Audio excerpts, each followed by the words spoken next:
네, 어제 있었던 태국 원정에서 감동적인 순간들이 여러 번 있었는데요.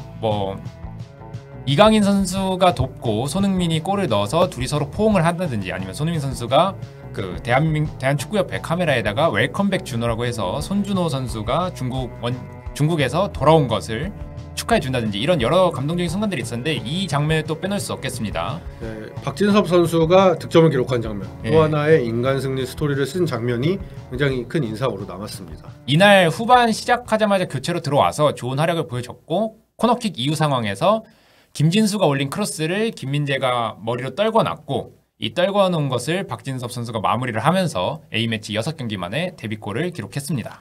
네, 이게 A매치 데뷔골을 기록하면서 좀 의미 있는 기록을 썼죠. 박진섭 선수가 이제 성인 무대 선수 경력 시작이 내셔널리그, 현재로 따지면 굳이 따지면 K3 격인 3부 리그 격인 내셔널리그에서도 골을 넣었고, K리그 2에서도 골을 넣었고, K리그 1에서도 골을 넣었고, 그리고 이제 A 대표팀까지 골을 기록한 셈이 되면서 굉장히 의미 있는 서사를 썼다, 이렇게 볼 수 있을 것 같습니다. 네, 웬만한 성장 만화도 이렇게 쓰면은 너무 진부하다고. 그렇죠. 너무 이게 차곡차곡 올라온 거니까 만화 같은 스토리를 썼는데, 이 박진섭 선수의 스토리를 조금 더 자세하게 살펴보도록 하겠습니다.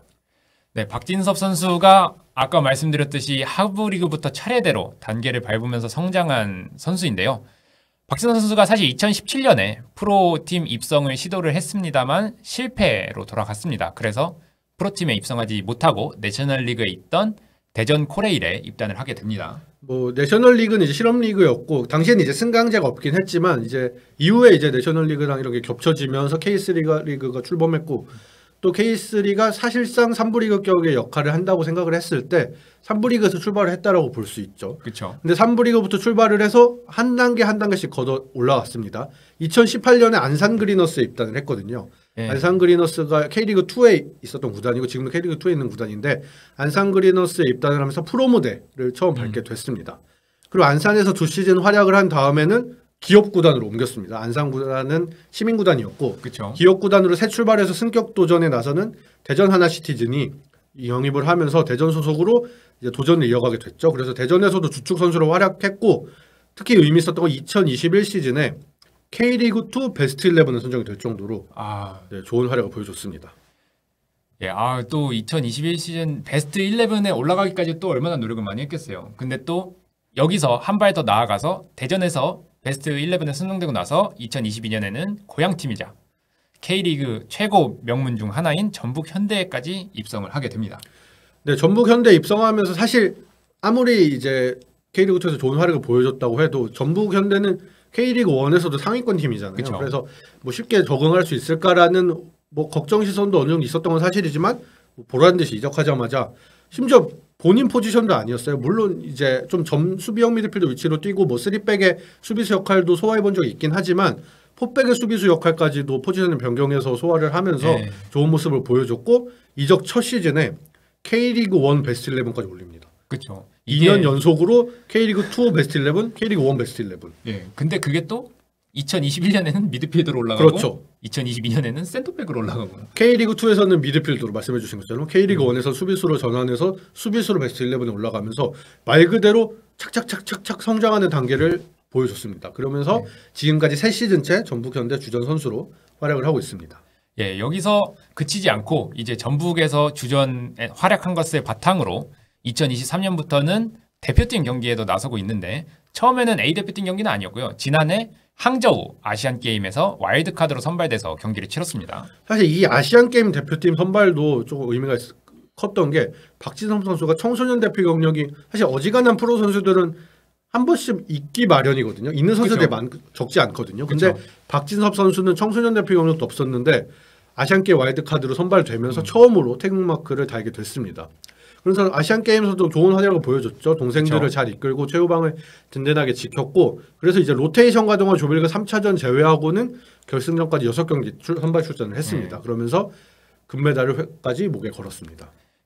이 금메달은 개인적으로도 값졌던 금메달인데요. 이 박진섭 선수가 만약에 이번 아시안게임에서 금메달을 따지 못했다면은 군대 가야 됐어요. 예, 군대를 가야 되는 상황이었기 때문에 사실 박진섭 선수가 나이가 지금 꽤 있는 95년생인가 그렇거든요. 그래서 예. 2021년에 K리그1 베스트 11 수상한 다음에 원래는 김천 상무 입대를 준비를 했습니다. 근데 보통 이 정도 K리그1 베스트 수비수면은 우리나라 리그 내에서 제일 수비 잘하는 선수라고 볼 수 있는데 예. 최종 합격자 명단에 들지 못했어요. 입대 예. 신청을 했는데. 그렇죠. 그래서 이제 박진섭 선수도 좀 많이 아쉬움을 토로했죠. 그래서 뭐 여러 가지 이유가 뭐 나왔는데 뭐 아마도 국가대표 경력이 좀 부족해서 그런 게 아니겠느냐. 뭐 다른 경쟁자였던 선수들이 그래도 올림픽 대표라던가 국가대표 경력이 있었기 때문에 뭐 이런 이제 이야기가 나올 정도로 좀 아쉬움 속에 국가대표를 탈락했고, 근데 나이가 꽉 차서 상무 재지원하기가 어려운 상황이었어요. 그래서 그렇죠. 뭐 사실상 공익근무 형태로 이제 군복무를 수행해야 될 수도 있는 상황이었는데 그 극적인 마지막 상황에 가서 예. 금메달을 따면서 병역 혜택을 받게 됐죠. 그렇죠.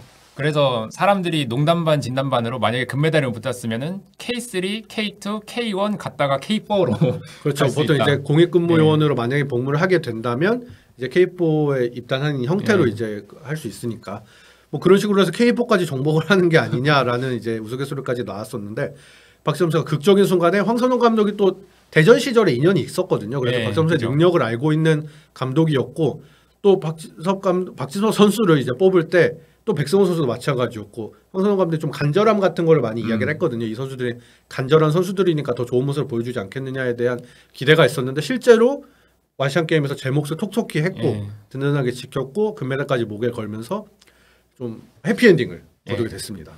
박진섭 선수가 아시안 게임에서도 이제 후방을 든든하게 지키면서 조금 축구 팬들한테도 이름을 많이 알렸고, 그를 바탕으로 11월 A 매치에서는 A 대표팀 데뷔까지 이뤄냅니다. 사실 클린스만 감독 체제에서 A 대표팀 데뷔하는 게 물론 이제 사례들이 있긴 하지만 이게 클린스만 감독이 새 얼굴 실험에 적극적이었던 감독은 아니잖아요. 그렇죠. 근데 박지성 선수도 처음에 대표팀 승선한 건 그냥 잘 이제 코칭 스태프가 관찰해서, 물론 관찰은 했겠지만 그 최초 단계부터 선발한 선수는 아니었어요. 11월 A매치 기간에 최초 명단에는 없었고 그 A매치 소집 먼저 발표한 다음에 홍현석 선수가 부상을 당하면서 긴급하게 대치 발탁이 됐습니다. 근데 또 막상 소집해서 보니까 괜찮았나 보죠? 클린스만 감독이 그 이후로도 계속 이제 뽑기 시작했고 11월 A매치 두 번째 경기였던 이번 월드컵 2차 예선 C조 2차전 중국 원정 경기에서 데뷔전을 치른 이후로 아시아컵도 다녀왔고 그러면서 6경기 정도 소화를 한 끝에 이번에 데뷔골까지 기록하게 됐습니다. 예, 박진섭 선수가 진짜 말씀하셨다시피 클린스만 감독이 특히 9월 이후에는 그냥 새 얼굴을 안 뽑았거든요, 사실상. 본인이 아예 선언을 했지, 연속성이 중요하다면서. 아시안컵 준비한다 이러면서 새 얼굴 안 뽑았었는데 유일하게 그 9월 이후에 새 얼굴로 뽑혀가지고 지금도 꾸준히 대표팀에 승선하면서 자신의 진가를 발휘하고 있는 선수라고 할 수 있겠습니다. 아마 박진섭 선수는 향후에도 대표팀에 굉장히 좋은 옵션이 될 수 있을 것 같습니다. 물론 이제 클린스만 감독이 발탁한 이후에 엄청 중용됐던 건 아니에요. 주로 이제 교체로 이제 막판에 투입이 된다든지 이런 경우가 많았어요. 그게 클린스만 감독도 그렇고 황선홍 감독 1차전 때도 그렇고 수비형 미드필더, 특히 3선 라인을 좀 공을 잘 차는 선수들, 특히 아시아 팀들을 상대하다 보니까 그런 선수들 위주로 구성하는 경우가 많았죠. 뭐 대표적으로 황인범, 백승호가 있었고 그 전에는 아시안컵 때는 물론 박영호 선수가 기용될 때도 있었지만 그렇지 않을 때는 황인범, 이재성 조합으로 나올 때도 있었고, 아예 3선을. 네, 뭐 이런 식으로 하면서 박지성 선수가 중용받지는 않았는데 앞으로 이제 우리가 월드컵을 준비하고 이런 상황에서 강팀들을 더 자주 만나게 될 테고, 또 이렇게 약간 너무 공을 잘 차는 선수 위주의 중원 구성이 불안감을 노출한다는 걸 확인을 많이 했기 때문에 이 수비력을 갖춘 박지성 선수가 활용될 폭이 좀 커지지 않을까, 이런 예상을 해볼 수 있을 것 같습니다. 예, 그리고 또 박진섭 선수는 그 프로 경력을 차근차근 보면 알 수 있겠지만 수비형 미드필더랑 센터백을 모두 소화 가능한 자원이거든요. 사실 이 선수는 제가 알기로는 아마추어 때까지는 공격수 역할을 원래 했었거든요. 대학 때까지는 이런 역할을 했고, 사실 물론 쓰려고 맘만 먹는다면 전천후로 쓸 수 있는 선수예요. 그리고 아마 임시로 골키퍼 장갑도 꼈던 경기에 있었던 걸로 알고 있거든요. 그렇기 때문에 이 선수 너무, 그리고 얼굴만 봐도 듬직하잖아요. 그러니까 좀 여러모로 이제 대표팀에서 활용할 수 있는 선수이기 때문에 좀 더 활용도가 높지 않을까. 예, 뭐 선발로 나오든 벤치에 있든 박진섭 선수는 활용 가치가 워낙에 범용성이 뛰어나기 때문에 아마 앞으로도 대표팀에 뽑혀서 알토란 같은 활약을 해주지 않을까 싶습니다.